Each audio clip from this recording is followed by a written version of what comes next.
If I told you that one of the world's most luxurious car brands was built by a man who never wanted to build cars in the first place, you might think it's a myth, but the truth is far stranger. The story of Bentley is not just the tale of a luxury automaker. It's a masterclass in innovation, risk, ambition, and the devastating consequences of a single miscalculated decision. Today, we're not just going to revisit Bentley's history. We're going to uncover the hidden lessons behind it, lessons that can transform the way you think about business, competition, and the pursuit of greatness. Because behind every polished chrome grille and handcrafted leather interior lies a series of decisions, sacrifices, and failures that most people never hear about.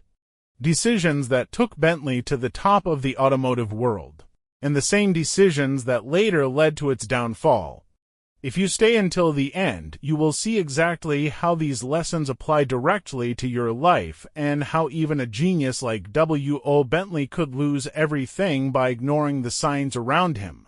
To understand these lessons, we need to step into his shoes. We need to feel what he felt, think what he thought, and follow the path he walked, from a young boy dismantling bicycles to a man who accidentally changed the history of engine design forever. The first lesson comes from his childhood.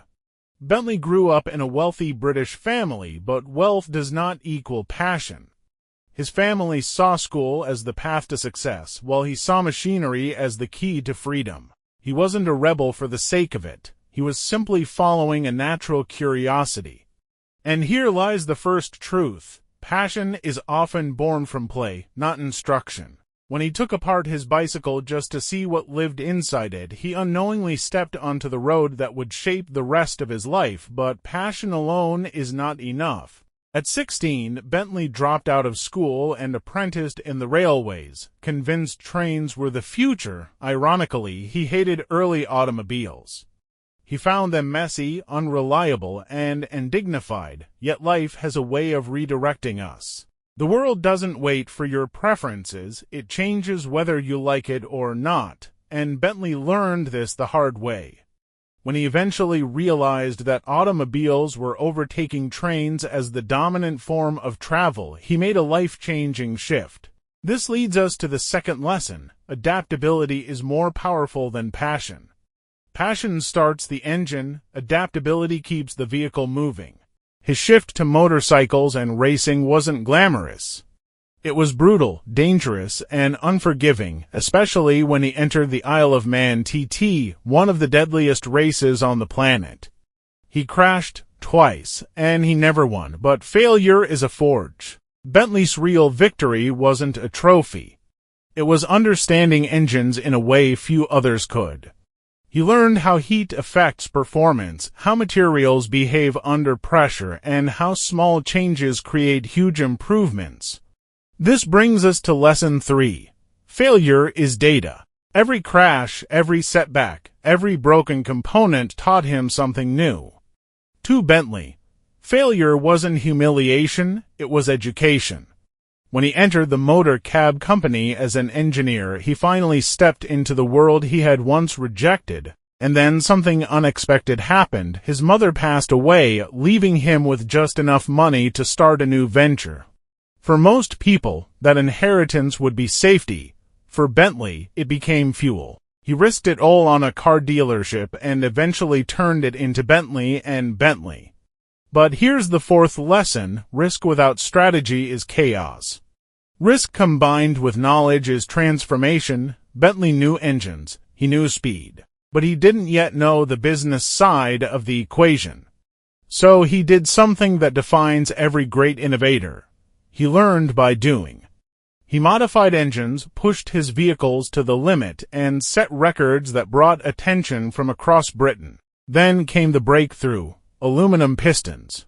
A discovery born not from a research lab, but from curiosity when he picked up a decorative piece of metal in France.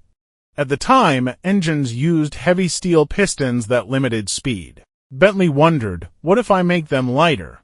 He experimented, failed repeatedly, and refined the formula until he created a piston that survived the heat and stress of high-performance racing. That moment was lesson 5. Innovation often begins with a question that others are too busy or too afraid to ask. Innovation is not magic. It's the courage to see beyond what is accepted.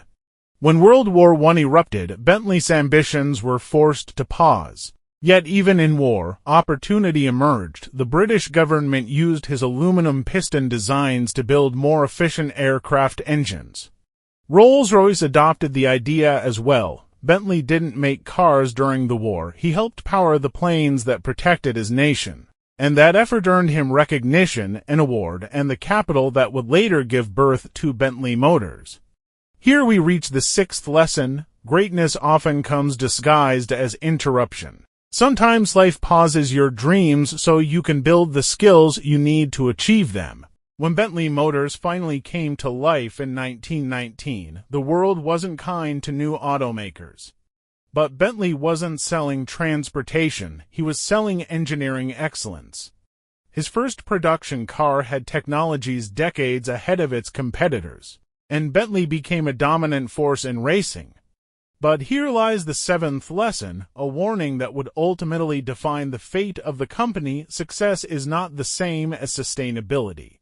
Bentley's cars were fast, they were durable. They won races, including multiple victories at the 24 Hours of Le Mans, one of the toughest endurance competitions in the world.